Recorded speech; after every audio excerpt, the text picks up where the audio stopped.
অনেক অনেক স্বাগত এই ফ্যামিলি স্টাডি চ্যানেলে।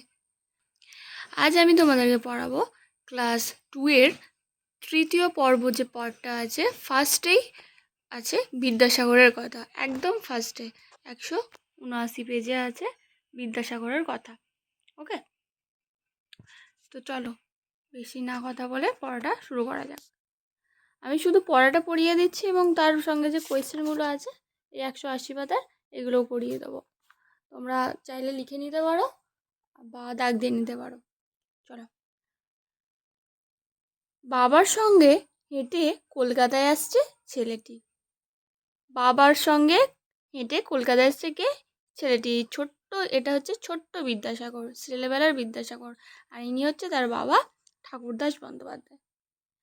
রাস্তার ধারে মাইল ফলক দেখিয়ে বাবা চেনালেন ইংরাজি সংখ্যা। এই যে এটাকে বলা হয় মাইল ফলক।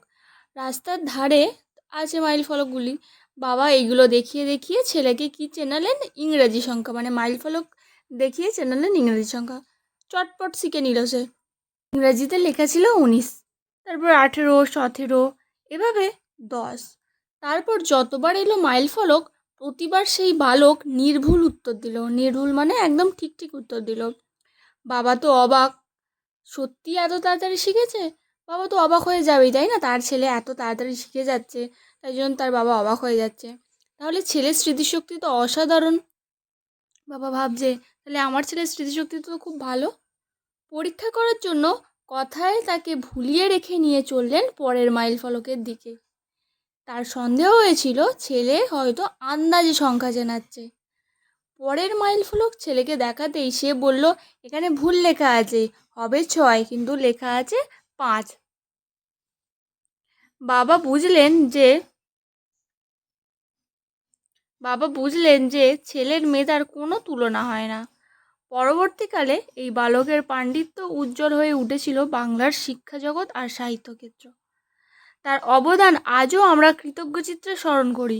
এই দিকপাল মানুষটির নাম ঈশ্বরচন্দ্র বিদ্যাসাগর। তাহলে এই যে দিকপাল মানুষটিকে, ঈশ্বরচন্দ্র বিদ্যাসাগর। বানান কিন্তু কেউ ভুল করবে না। দীর্ঘই তালবস্যই ভয়ে র চ দন্তনয় দয় রফরা, ঈশ্বরচন্দ্র বিদ্যাসাগর। বয়স্যই দয় জফলা আঁকা দন্তস্বয় আঁকা গড় বিদ্যাসাগর। আর তার বাবাকে ঠাকুরদাস বন্দ্যোপাধ্যায়। ছোট্ট ঈশ্বরকে নিয়ে মেদিনীপুর থেকে কলকাতায় আসার সময় মাইল ফলকের এই ঘটনাটা ঘটে। তাহলে এই যে ঘটনাটা কখন ঘটে? এই ঘটনাটা ঘটে যখন বাবা ছেলেকে নিয়ে মেদিনীপুর থেকে কলকাতায় হেঁটে হেঁটে আসছিলেন, সেই সময় এই মাইল ফলকের ঘটনাটা ঘটে। আমি বলেছি তোমাদের কোয়েশ্চেনগুলো করিয়ে দেবো, তাই এই কোয়েশ্চেনগুলো তোমাদের আমি লিখিয়ে দিয়েছি। চলো তাড়াতাড়ি দেখে নাও 180 পাতায়। কেমন? বাবার সঙ্গে হেঁটে কলকাতায় আসছে ছেলেটি। বাবা ও ছেলের পরিচয় দাও। তোমরা খুব সবাই জানো, আমি লিখিয়ে দিয়েছি। বাবা হলেন ঠাকুরদাস বন্দ্যোপাধ্যায়, ছেলে হলেন ঈশ্বরচন্দ্র বিদ্যাসাগর। পরের প্রশ্ন দেখো কি আছে। বাবা কিভাবে ছেলেকে ইংরাজি সংখ্যা চেনালেন? আমরা সবাই জানি বাবা কিভাবে ছেলেকে ইংরাজি সংখ্যা চেনালেন। বাবা মাইল ফলক দেখিয়ে ছেলেকে ইংরাজি সংখ্যা চেনালেন। বাবা কিভাবে তার ছেলের মেধার পরিচয় পেলেন? মেধা মানে বুদ্ধি, মানে কিভাবে তিনি বুঝতে পারলেন যে আমার ছেলে খুব বুদ্ধি বা স্মৃতিশক্তি। বাবা তো পরীক্ষা করেছিলেন, তাই না? আমরা পড়লাম বাবা পরীক্ষা করেছিল। বাবা পরীক্ষা করার জন্য একটা মাইল ফলক পেরিয়ে যাওয়ার সময় ছেলের নজর অন্যদিকে ঘুরিয়ে রাখলেন।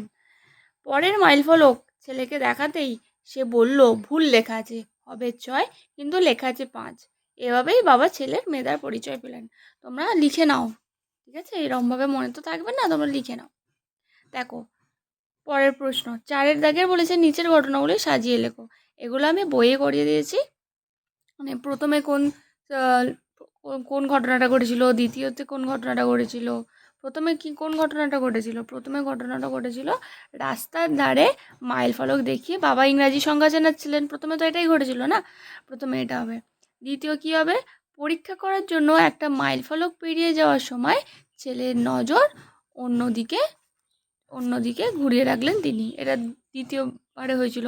এর পরেই এটা হয়েছিল, এবার 3টা কোনটা হয়েছিল পরেরটা, তার সন্দেহ হয়েছিল ছেলে হয়তো আন্দাজে সংখ্যা চেনাচ্ছে।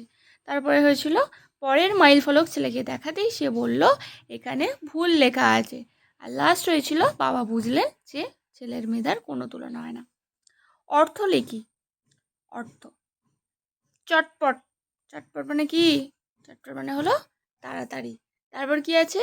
উজ্জ্বল মানে হচ্ছে আলো। তারপরে আছে অবাক মানে আশ্চর্য, নজর, দৃষ্টি। তারপরে বাক্য রচনা করতে বলেছে একটা একটা করে। তোমাদের ক্লাস 2 তো, তাই আমি বেশি শক্ত করে বাক্য রচনা করিনি, খুব সহজ স্বাভাবিকভাবে বাক্য রচনা লিখলেই হবে। প্রথমে আছে স্মরণ।